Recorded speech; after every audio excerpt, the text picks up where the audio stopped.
story of Gergovia is one of ambition, betrayal, and a rare stumble for Julius Caesar, a moment of vulnerability that Rome prefers to forget. The year is 52 BC. Julius Caesar is at the peak of his power, carving a bloody swath through Gaul in his quest to solidify Roman dominance. The Gallic tribes, fractured and demoralized, seem no match for the legendary Roman general. But at Gergovia, Caesar would meet his match, a man whose name would echo through the ages, Vercingetorix. Vercingetorix wasn't just a warrior.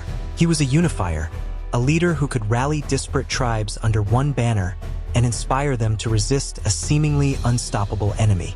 When Caesar marched on Gergovia, the Arverni capital, Vercingetorix was ready. His cavalry had already outpaced Caesar's infantry, giving him crucial time to prepare. He understood the terrain, the challenges Caesar would face, and he used them to his advantage. Gergovia was a fortress like no other. Perched atop a towering mountain, it seemed to touch the heavens themselves. The cliffs and jagged ridges acted as natural barriers, while the city's defenders stood ready to repel any assault. Caesar, a man who thrived on strategy, found himself in unfamiliar territory, both literally and figuratively. Caesar's first move was bold. He launched a surprise nighttime assault, seizing a hill near the city and fortifying it with 2 legions. For a moment, it seemed the tide might turn. But Caesar's boldness was met with a crushing betrayal from within his own camp. The Aedui, a tribe allied with Rome, harbored resentment beneath their veneer of loyalty. Their leader, Lodovicus, seized the opportunity to strike. Spreading lies that Caesar had murdered Aeduan nobles, Lodovicus turned his soldiers against their Roman allies. 10,000 Aedui defected to Vercingetorix's side, crippling Caesar's supply lines and leaving his legions dangerously exposed. Caesar acted quickly. He divided his forces, leaving 2 legions to maintain the siege while leading the rest to crush the Aedui revolt. The rebellion was quelled, but the cost was high. The delay gave Vercingetorix the upper hand, allowing him to rally his forces and prepare a counterattack. What followed was a clash of wills and wits. Vercingetorix unleashed his forces in a coordinated assault. From Gergovia's walls, the Gauls rained down projectiles, while their warriors on the ground harassed the Roman lines with relentless ferocity. The Romans, struggling on the steep, uneven terrain, were thrown into disarray. The losses were staggering. 46 centurions and 700 soldiers fell, seasoned warriors whose absence would be sorely felt in the battles to come. For the first time in the Gallic wars, Caesar was forced to retreat. It was a humiliation unlike any he had faced before. But Caesar was not a man to wallow in defeat.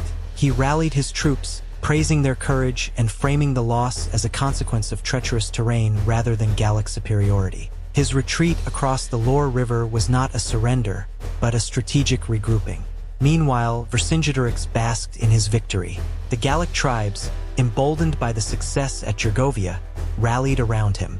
At a grand assembly, he was declared the supreme commander of the Gallic coalition. Even the fractious Aedui, despite their internal divisions, remained committed to the cause. Vercingetorix understood that his victory at Gergovia was just the beginning. He launched raids on Roman supply lines, aiming to starve Caesar's legions. His cavalry, unmatched in speed and maneuverability, wreaked havoc on Roman convoys. Yet, even as the Gauls celebrated, the shadow of Rome loomed large. Caesar, ever the strategist, adapted. He recruited Germanic mercenaries to bolster his cavalry and began preparing for a decisive confrontation. Gergovia was more than a battle, it was a turning point. It showed that Caesar, the man who had seemed invincible, could be beaten. It proved that unity and strategy could challenge even the might of Rome. And for the Gallic tribes, it was a moment of hope, a glimpse of freedom in the face of oppression. But the war was far from over. Vercingetorix retreated to the fortress of Alesia, where the final act of this epic struggle would play out. Gergovia was a victory for the Gauls, but the fate of their rebellion and their homeland would be decided in the battles to come. Gallic Wars. As the dust settled, both sides knew that the ultimate battle for Gaul's future loomed on the horizon. Caesar, bruised but unbroken, and Vercingetorix, emboldened by his triumph, began their preparations for what would become one of the most legendary sieges in history. For Caesar, Gergovia was a harsh reminder of the dangers of overconfidence. His supply lines, stretched thin, had been a constant vulnerability. Now, with the defection of the Aedui and other tribes emboldened by Vercingetorix's leadership, Caesar faced an increasingly hostile Gaul. Yet he remained resolute. Retreat was not an option. To abandon the Gallic campaign would not only damage his reputation but also weaken his standing in Rome, where his political enemies were already circling. In the weeks following Gergovia, Caesar worked tirelessly to rebuild his forces. He called on his remaining allies, reinforcing his ranks with mercenaries and veteran soldiers. His Germanic cavalry, recruited to counter Vercingetorix's mobility, proved invaluable, giving Caesar the means to contest Gallic raids on his supply convoys. But Caesar knew he needed more than numbers. He needed to strike a decisive blow that would shatter the Gallic coalition.